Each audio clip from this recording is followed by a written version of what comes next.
खेल जगत कार्यक्रम में आप सबों का स्वागत है। प्रकृति ने झारखंड को अपूर्व खनिज संपदा दी है और जितना खनिज संपदा दी है उससे अधिक कहें तो यहाँ खिलाड़ी भी हैं और झारखंड में खेलों के विकास की क्या संभावनाएं हैं, इस विषय पर आज हम चर्चा करने के लिए अपने स्टूडियो में आमंत्रित कर चुके हैं। हमारे साथ हैं सरोजनी लकड़ा जी जो कि एथलीट रही हैं, स्पोर्ट्स से जुड़ी हैं, और पूर्णिमा महतो हैं, द्रोणाचार्य अवार्डी हैं, खुद प्रशिक्षक की भूमिका निभा रही हैं, टाटा आर्चरी अकादमी से जुड़ी है। तो इन दोनों का हमारे स्टूडियो में स्वागत है। शुरुआत पूर्णिमा जी से ही करते हैं कि पूर्णिमा जी, झारखंड तो खेलों से भरा पूरा है, यहाँ खेल प्रतिभाएं भी हैं और यहाँ की खेल प्रतिभा में से एक आप भी हैं। यहाँ तक पहुँचने का सफ़र, द्रोणाचार्य अवार्ड मिलने तक का सफ़र कैसा रहा आपका? कैसे आर्चरी में आई, कैसे प्रशिक्षक बनी आप? थोड़ा आपसे जानना चाहती हूँ। थैंक यू सबसे पहले। एंड मैं जब 7 स्टैंडर्ड में पढ़ती थी 1987 में मैं आर्चरी स्टार्ट की थी। बस मैं स्कूल तो पैदल ही जाती थी जी। तो एक हमारे जहाँ मैं मतलब बिरसा नगर में एक ग्राउंड में आर्चरी हुआ करता, तो मैं सभी बच्चे जब शाम को खेलने जाते थे मैं वहाँ जाके खड़े खड़े देखती थी। अच्छा। कि कैसे है, कैसे आर्चरी है। और मैं बहुत दुबली पतली थी ना, तो मैं सोचती थी कि मैं वो खींच पाऊंगी या नहीं। अच्छा। तो एक दिन जाके कोच के पास पूछे कि मैं आर्चरी कर सकती हूँ, तो उन्होंने कहा हाँ एकदम कर सकती हो, आओ तुम। फिर आर्चरी करना शुरू किए। तो गेम ऐसे है, देखने से और करने से दोनों में बहुत डिफरेंट है। तो बहुत इंटरेस्ट होते गया, आगे ठीक करते गए। फिर कुछ दिन होने के बाद ही एक टूर्नामेंट आया, तो टूर्नामेंट में मुझे 3rd प्लेस मिला। तो अच्छा। मैं खूब रोई थी। तो पापा बोले कि थोड़ा और मेहनत करो, फर्स्ट आओगी। उसके बाद थोड़ा पढ़ाई और ये सब करते करते फिर वो ग्राउंड का सारे मतलब जितना एक्टिविटी होते थे सब बंद हो गया था, आर्चरी भी। तो फिर हम करीब 1 साल जैसे घर ही में बैठे रहे, पर अंदर से था कि मुझे आर्चरी करना है, अंदर का तीरंदाज पुकार रहा था। यस। तो वहाँ पे जमशेदपुर में एक बरो माइंस बोल के है जगह, वहाँ पे आर्चरी क्लब है। वहाँ पे बरो माइंस आर्चरी क्लब में फिर पता किए कि होता है, तो फिर हम वहाँ पापा एक साइकिल खरीद दिए। फिर मैं बिरसा नगर से वहाँ जाती थी, करीब 9 किलोमीटर जैसे होगा, वहाँ साइकिल से जाती थी एकदम सुबह सुबह 5 बजे, क्योंकि स्कूल भी जाना है ना। तो सुबह सुबह 5 बजे जाके प्रैक्टिस करके वापस आके 10 बजे तैयार होके फिर 11 बजे स्कूल के लिए निकलते थे। फिर ऐसे करते गए। फिर जैसे जैसे अच्छा होते गया, पहले तो पता है जब मैं आर्चरी करती थी सभी बच्चे जब बाहर खेलने जाते थे घर में नहीं बताते थे। सभी को पता था कि पूर्णिमा जा रही है ग्राउंड ऐसे ही खेलने के लिए। अच्छा, आर्चरी करने किसी को नहीं पता था। जब बाहर जाने के लिए हुआ तब तो घर से परमिशन लेना ही पड़ेगा ना। तब जाके पापा को बताया कि हम आर्चरी करते हैं, मेरे को लेके चली बरो में। अच्छा, और राष्ट्रीय टीम में कैसे आई? फिर मैं 10 देने के बाद, उससे पहले एक जमशेदपुर में नेशनल हुआ था। अच्छा। तब मैं सब जूनियर ही थी। तो मुझे फिर उस नेशनल में मेरा रैंक 12th रैंक था और हम लोग का झारखंड टीम को गोल्ड मिला था। अच्छा। तो फिर वो रैंक में जो 16 प्लेयर को कैंप में चांस मिला था।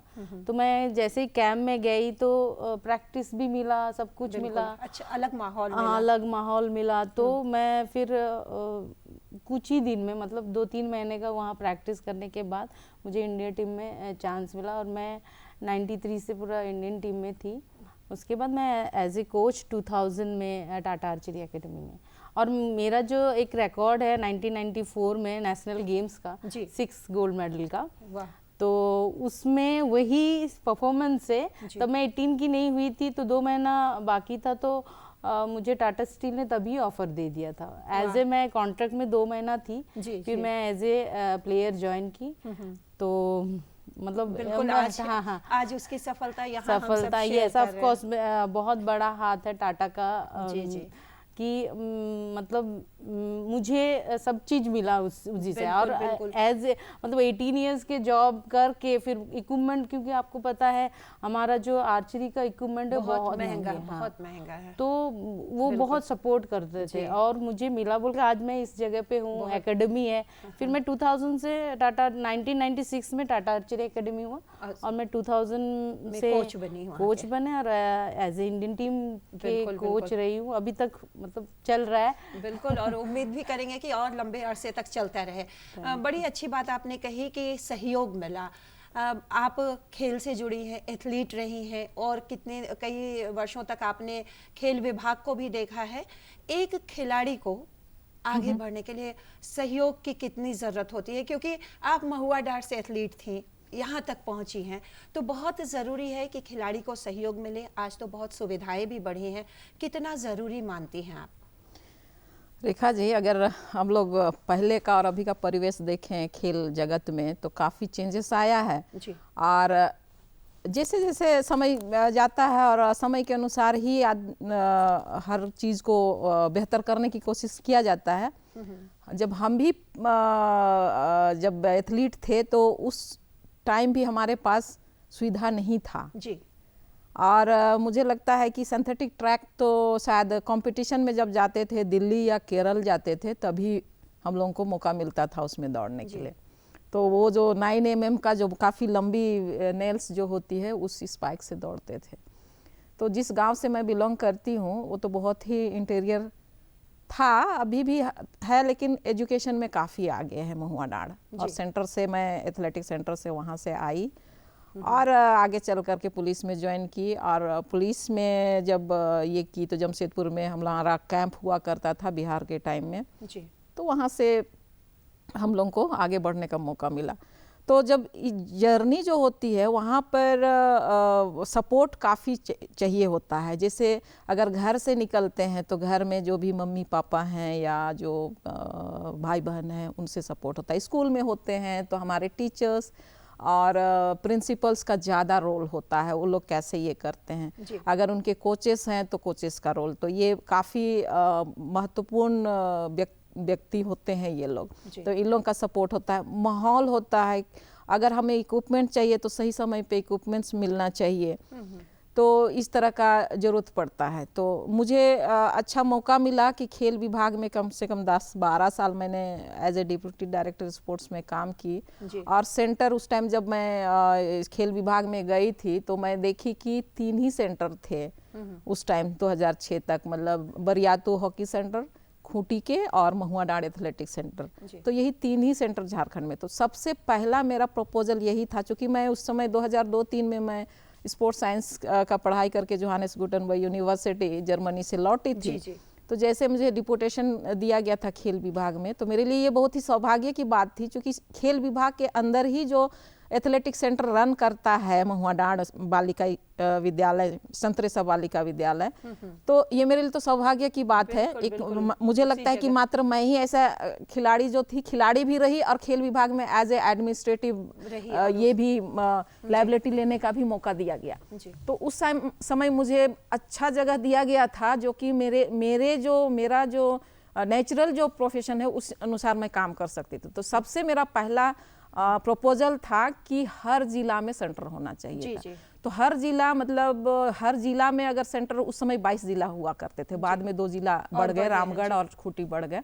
तो उस समय 22 जिला में 22 सेंटर खोलना मुश्किल होता था, बजट होता था सरकार से, मतलब सारा चीज उस समय मैं नहीं जानती थी, पर मुझे खेल में क्या करना है वो जानती थी। बिल्कुल। तो सहयोग मिलता था उस समय। देखिए हर चीज़ों के लिए सपोर्ट चाहिए। उस समय डायरेक्टर जो भी थे, सेक्रेटरी थे, स्पोर्ट्स मिनिस्टर थे, सीएम थे, सारे सपोर्ट करते थे। तो प्रपोजल हमने जैसे डाला तो फर्स्ट टाइम ही मुझे 10 सेंटर मुझे ये मिला। तो 10 सेंटर में आपका सिमडेगा, गुमला, देवघर, दुमका सेंटर, ये सब सारा, सरायकेला, जितना भी रेसिडेंशियल सेंटर हैं 10 सेंटर हम लोग एक बार में खोले, जो कि 2006-07 में हुआ था। तो वो सेंटर हुआ। आज मुझे खुशी होती है कि वहाँ से खिलाड़ी लोग बाहर निकल रहे हैं।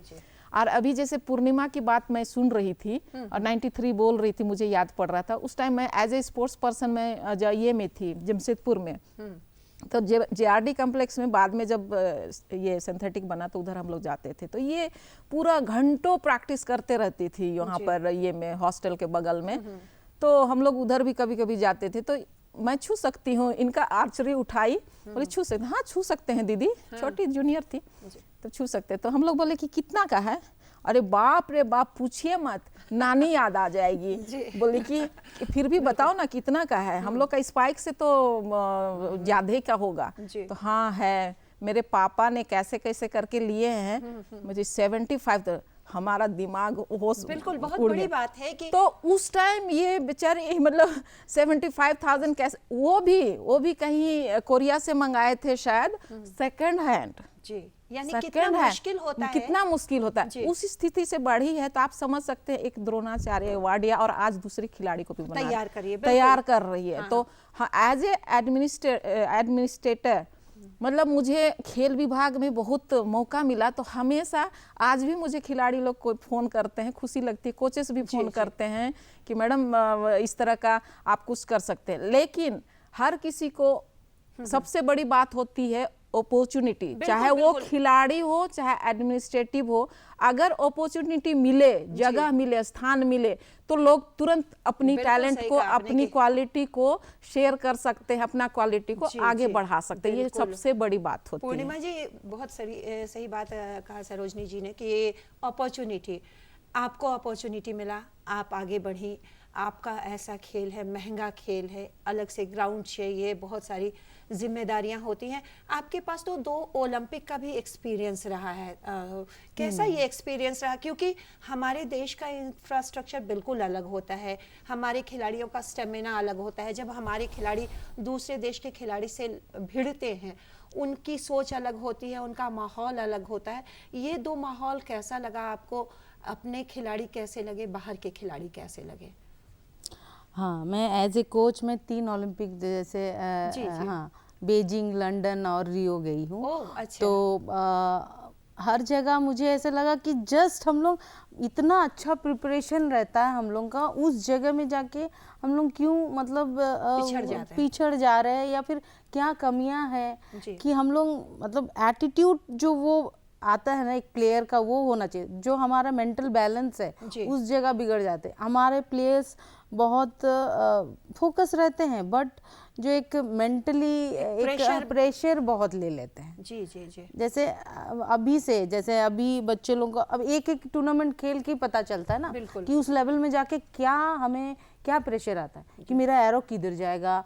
और हमारा बहुत टेक्निकल गेम है, आप टेक्निकल से और उस जगह में खड़े होंगे तो टेक्निक के साथ साथ आपको मेंटल बैलेंस भी बनाना बहुत जरूरी है। जी जी। और उस पोडियम में जाके जब खड़े होकर आप शूट करते हैं तब हमारा दिमाग में यही रहता कि मेरा एरो लगेगा या नहीं, बट ये है नेगेटिव है ना। जी बिल्कुल। हाँ, मन अलग तो हो जाता है। उसको पॉजिटिव हम कैसे करें? तो अभी से जैसे जो हमारा सपोर्ट स्टाफ जो हेल्प करते हैं, जैसे हम बोले कि हमें साइकोलॉजिस्ट चाहिए एकदम स्टार्टिंग लेवल से। जी, जी। ये नहीं कि बच्चे जब ओलंपिक खेलने जाने वाले हैं तब आप उसको सपोर्ट मतलब ये सब सपोर्टिंग दे रहे, अभी से दीजिए। जैसे कि बच्चे सब जूनियर में ही हैं, सब जूनियर में प्रॉब्लम आइडेंटिफाई करते हैं, इसको क्या क्या प्रॉब्लम है। अच्छा। ये क्यों ऐसे सोच रही है, कि हमको क्या चीज में ध्यान देना है। तो बहुत कुछ हम लोग भी सीखे कि हमें अपना प्रोसेस में ध्यान देना है, हमें क्या होगा उसका थिंक नहीं करना है जी। जो हम कर रहे हैं हम, क्योंकि हम यहाँ से रिलीज करेंगे, एरो निकलेगा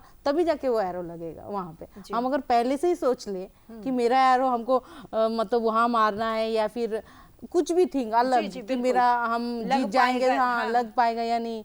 सबका अलग अलग, जैसे दीदी एथलेटिक करती है तो उनका अलग मेंटल बैलेंस है, बिल्कुल बिल्कुल, और आर्चरी करते हैं उनका अलग। तो सबका साइकोलॉजिस्ट प्रेफर करना बहुत जरूरी है। आजकल मतलब बहुत आगे बढ़ा, तो हम लोग अभी बच्चे को जो ग्रो कर रहे हैं तो उस हिसाब से कर धीरे धीरे उस लेवल तक पहुंचे हैं। जैसे फर्स्ट ओलंपिक में हम लोग क्वार्टर फाइनल पहुंचे, और फिर नेक्स्ट में 5th हुए। तो ऐसे इस बार भी जस्ट हम लोग टाई में, मतलब रियो में जस्ट हम लोग टाई में हारे हैं। देखे ही हैं रसिया के साथ टाई, मतलब जस्ट 10 और 9 का डिफरेंस, इतना थोड़ा सा डिफरेंस में मतलब लगा कि हाथ से कैसे निकल गया। जैसे हम लोग जीत रहे थे, अभी तो पॉइंट सिस्टम हो गया। मतलब बहुत हमारे जो रूल रेगुलेशन है उसमें भी बहुत चेंजेस आए हैं। तो अभी हमारा पॉइंट सिस्टम हो गया। जैसे उन लोग 6 एरो मारते हैं, हम लोग 6 एरो मारते हैं, जो टोटल पॉइंट होता है, टोटल पॉइंट में जो ज्यादा रहता है उनको 2 पॉइंट्स मिलता है। तो जो टीम में मतलब 5 पॉइंट हो जाएगा तो वो विन करता है। अगर 4-4 हम लोग का, रसिया का 4-4 हो गया जी, तो टाई हो गया जी। तो फिर उन लोगों ने 3 एरो मारा, हम लोगों ने 3 मारा। हम लोगों ने 9-8-8 मारे थे, उन लोगों ने 10-8-6 मारे थे जी। यानी बहुत थोड़े समय के लिए ये चूक जो होती है, कई बार ऐसा होता है। हम जब भी खेलों के विकास की बात करते हैं तो सरकार बहुत सारी सुविधाएं दे रही हैं। सरकार ने डे बोर्डिंग सेंटर भी बनाए, आवासीय सेंटर भी बनाए, अलग अलग खेलों के लिए उनके विकास के लिए काफ़ी योजनाएं भी चला रही है, खिलाड़ियों को भी दे रही।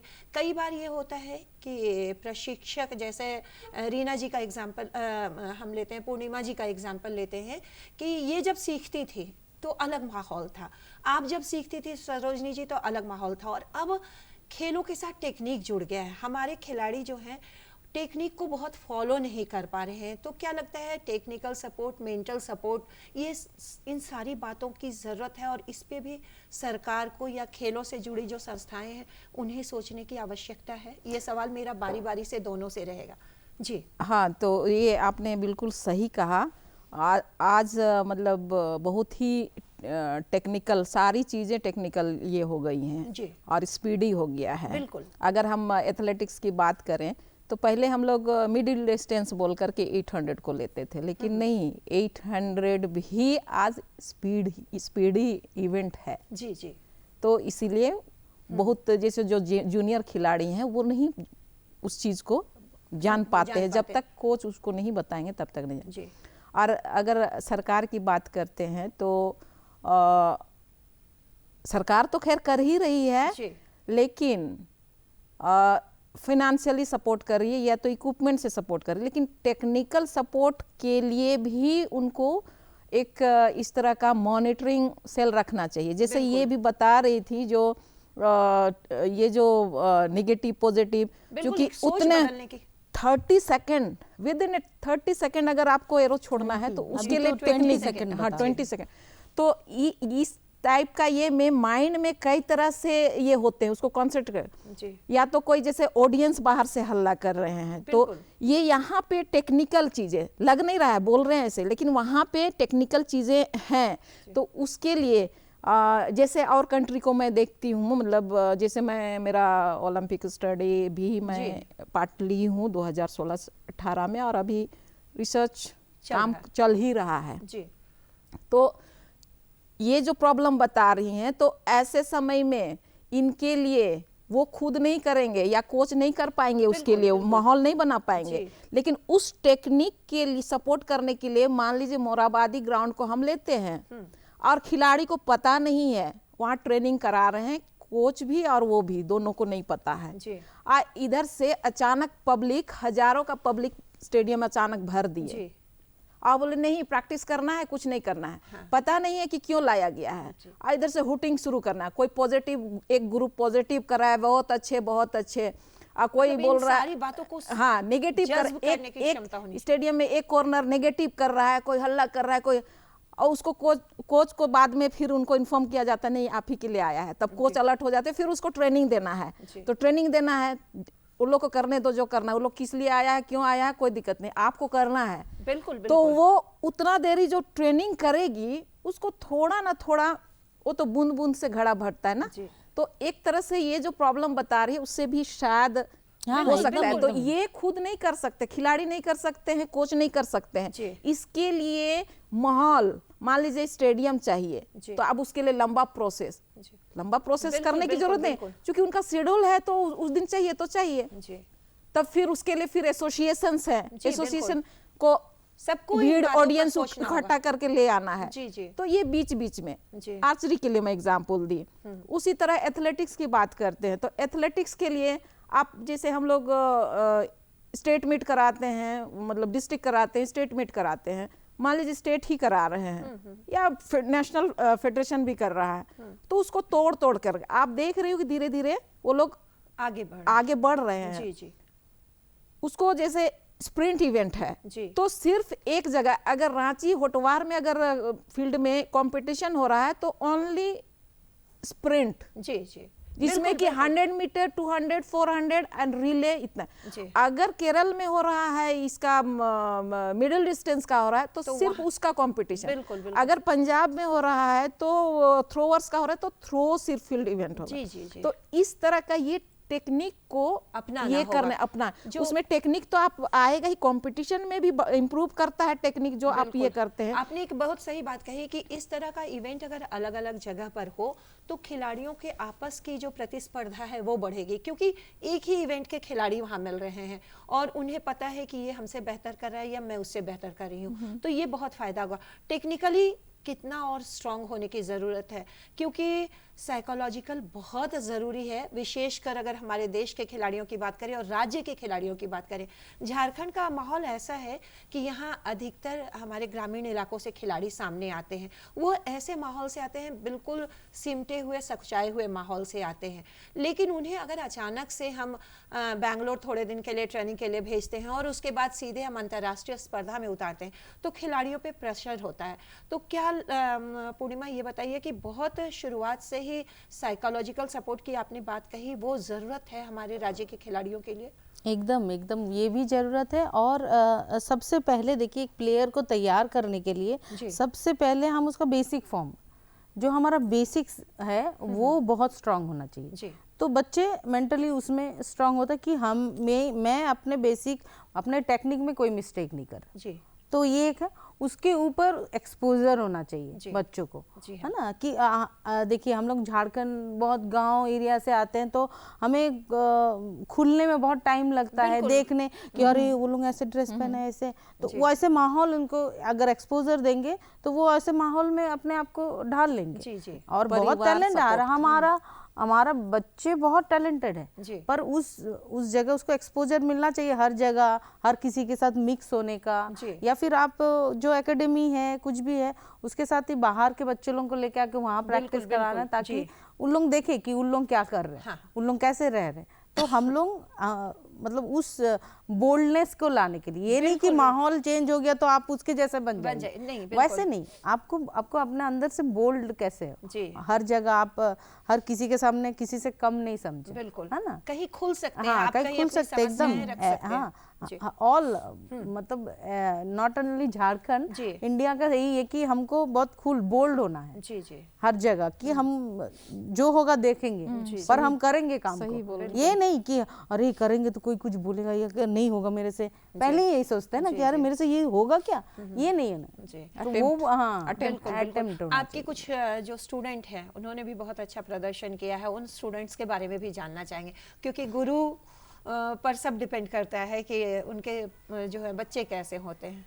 हाँ, तो देखिए एकेडमी में तो जैसे एकेडमी खुला तो 2096 में खुला और 2004 से हम लोग वर्ल्ड में मेडल जीतना शुरू किए। पहले बॉयज़ टीम लाया, उसके बाद गर्ल्स लोग के जो मतलब एक उस जगह पे पहुंचने का देर होता है। लाइक हम लोग कोई ओलंपिक में अगर अचीवमेंट दे दे, ओलंपिक में मेडल आ जाए तो उसके नेक्स्ट में बाकी लोग बोलेंगे हाँ हम लोग हम ला सकते।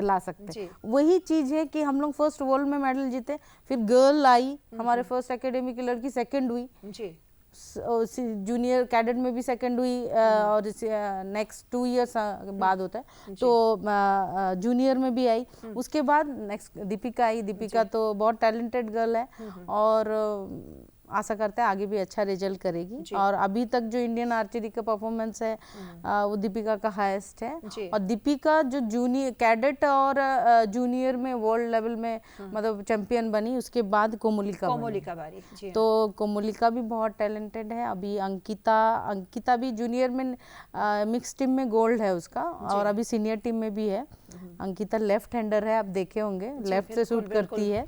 बहुत कठिन होता है। हाँ, और बहुत वो भी बहुत टैलेंटेड है। एंड कोमोलिका भी जस्ट 20 इयर्स की है जी। और आगे फ्यूचर अच्छा है, तो अभी से उसको सपोर्ट सारे सपोर्ट देते हैं एंड हमेशा बोलते हैं कि जैसे ओलंपिक दिखता है वैसे है नहीं इतना आसान। बिल्कुल, बिल्कुल, तो हमको हर लेवल को जब हम कॉम्पीट करते हैं तो हमें एक फाइटिंग स्पिरिट रहना चाहिए कि हमको वो, हम भले ही पिछड़ जाए, हम 2 पॉइंट से पिछड़ जाए पर हमको छीन के लाना। लाइक आप देखे होंगे इस बार यूथ वर्ल्ड चैंपियनशिप में जो अब शूट कर रही थी वो लड़की 3 पॉइंट ले ली, इसका 0 ही था जी, और उसके बाद तो इसका फेस थोड़ा सा असर एकदम दिख रहा था। जी। तो हम बोले नहीं ऐसे एकदम नहीं, मतलब अब तुमको करना है और तुम कर सकती है, ऐसे नहीं है। गई एकदम मारी और जीत के आ गई तो बहुत अच्छा लगा कि मतलब मतलब हमारे बच्चे लोग में है, वो कर सकते हैं, बट वो पार्ट को उसको कंट्रोल करना पड़ेगा कि तुम किस जगह में जा रही हो, तुम क्या मतलब थिंक, मतलब लाइक जैसे हम लोग सोचते हैं तुम पूरा जीतने के लिए जा रही हो या फिर तुम अपने प्रोसेस में ध्यान देके वो 10 में मारने जा रही हो। तो वो बात बहुत मायने रखती है। बहुत सही कहा आपने कि खिलाड़ी को खुद सोचने की जरूरत है, व्यवस्थाएं साथ देती हैं, मानसिक रूप से स्ट्रांग होना बहुत ज़रूरी है, शारीरिक क्षमता प्रैक्टिस के जरिए बढ़ती है। लेकिन झारखंड की लड़कियां भी काफ़ी आगे हैं, खिलाड़ी भी आगे हैं, एथलेटिक्स में भी नाम कर रही हैं, हॉकी में भी नाम कर रही हैं और पूर्णिमा जी के खेल में तो काफ़ी आगे हैं और जिस वजह से हम लोगों का सिर भी फख्र से ऊंचा होता है। तो बहुत सारी प्रतिभाएं हैं और हम उम्मीद भी करते हैं कि आगे भी हम लगातार ऐसे ही खिलाड़ी, ऐसे ही प्रतिभा से मिलते रहेंगे। और सरोजनी जी, पूर्णिमा जी, आप लोगों ने हमारे जो दर्शकों को इंस्पायर किया है और इस खेल से जुड़ने के लिए लोगों को मोटिवेट किया है और दोनों स्टूडियो में आई, इतनी अच्छी बातचीत हुई हम सबकी। बहुत बहुत धन्यवाद। थैंक यू रेखा जी, आपको भी थैंक यू वेरी मच।